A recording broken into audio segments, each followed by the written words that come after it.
based store. So I think that Vons is doing a lot better in this area, and I know that a lot of people shop there. That's great. Yeah. It's fantastic achievement, huh? Yeah, absolutely. It's huge. I mean, and another example of this type of campaigning that we've been successful at over the last year or so is on our forest campaign. We have a big global effort that the U.S. is participating in to end deforestation in Indonesia.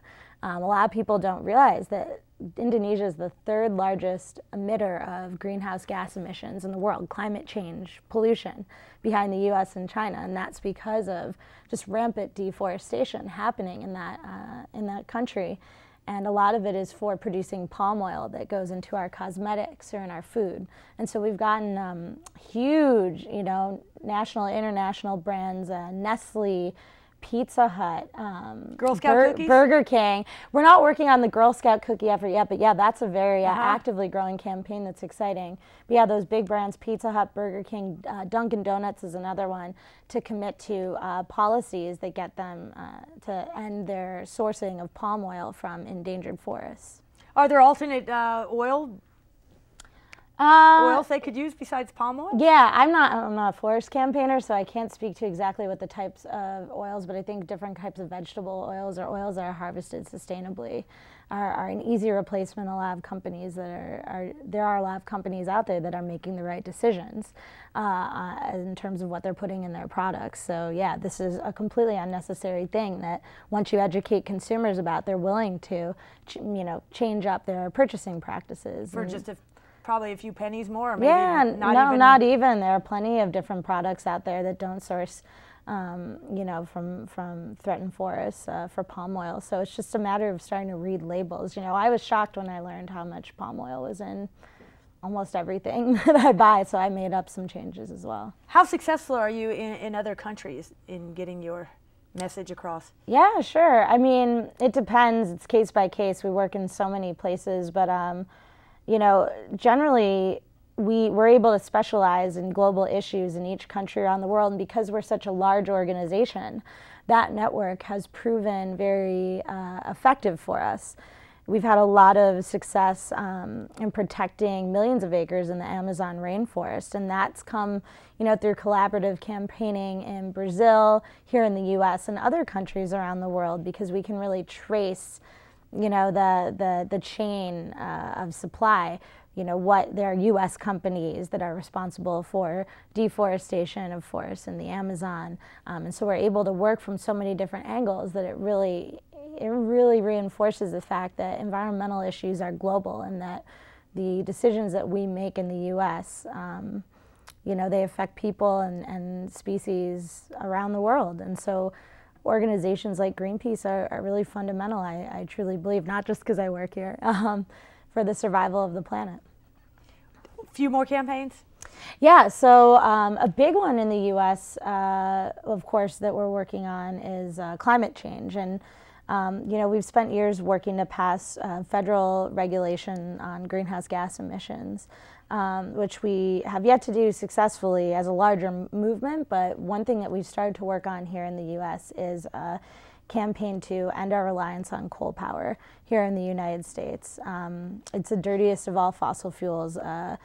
Burning coal is responsible for, I believe, about half of our greenhouse gas emissions here in the United States. And so working to shut down old, dirty, outdated coal-fired power plants is a huge priority for the organization. And as I understand, we have a lot of coal here in the U.S. Yeah, absolutely. There's a lot of coal. A quarter of the world's coal, something like that? Yeah, it sounds about right. Don't quote me on that. I'm not sure, though. Okay, so you guys are into shutting them down. You're not into, isn't there a way to kind of ameliorate the effects of the dirty smoke or clean up the smoke? Unfortunately, there's not. You hear a lot of people talk about clean coal as something that's a solution to the pollution that comes from coal. But when you look at the entire life cycle, from extraction to the burning of coal to the pollution and the byproducts that are created from burning coal, there's really no way of cleaning up that dirty cycle of mining of coal. Is really the mining, the extraction in Appalachia, in that region, there's a huge problem with mountaintop removal, which essentially, supports blowing up the tops of historic mountains in that region, and the effects of that on the communities living around those areas are tremendous. Their water is contaminated. There are massive piles of coal ash, which is a product of burning coal, stored, and there's, as you might remember back in 2008, a huge toxic spill of coal ash in the Tennessee Valley. So yeah, there's really, unfortunately, clean coal is something that is a myth that's been perpetrated by the coal industry in order to prop up what's ultimately going to be a dying industry, what is already a dying industry. There hasn't been a new coal plant built in the last 2 years because investors recognize that it's risky business.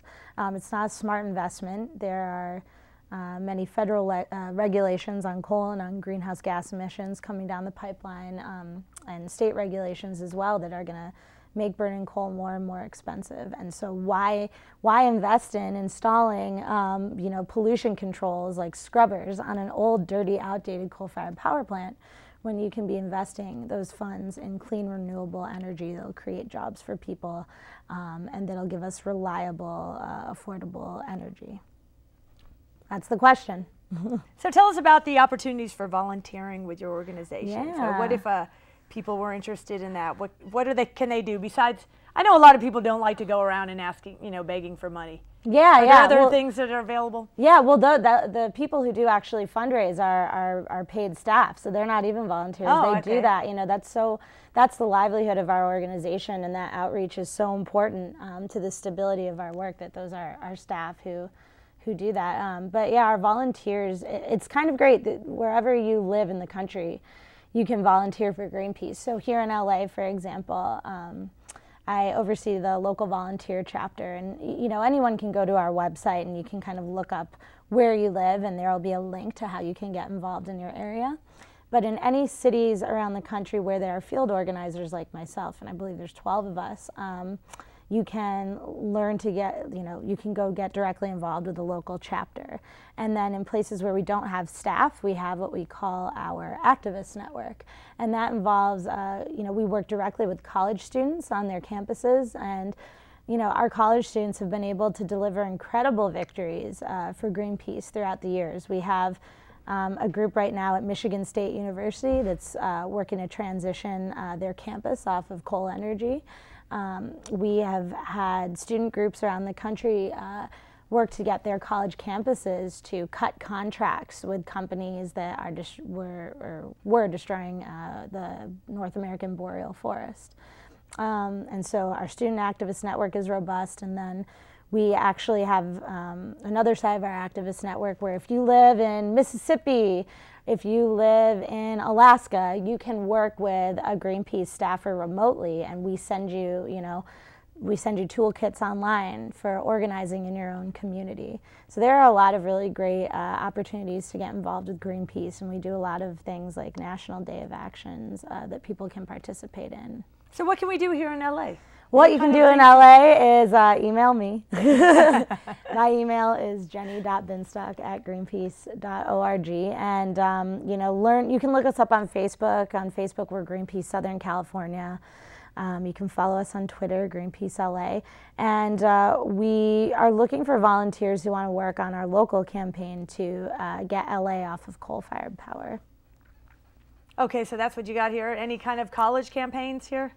No, we're not working directly organizing on any campuses. We have, although some of our volunteers are college students, but yeah, because the coal campaign is our big priority here in Los Angeles, our local hub that I work with kind of serves as the direct line into doing any sort of volunteering work. Let's talk about your coal campaign. Sure, okay? sure. So that's what you're in charge of? Yep, I oversee our local work on coal here. So right now, Los Angeles, you work for the city of LA, right? Pasadena. The campaign is focused on the city of Los Angeles. And right now we get most of our power from? Los Angeles gets about 39% of our power from coal plants. And there are 2 coal plants that are actually not even located in the state of California. Our public health laws and our air quality laws wouldn't even permit these coal plants to exist in California. But one is in Arizona, the Navajo Generating Station, and the other one is in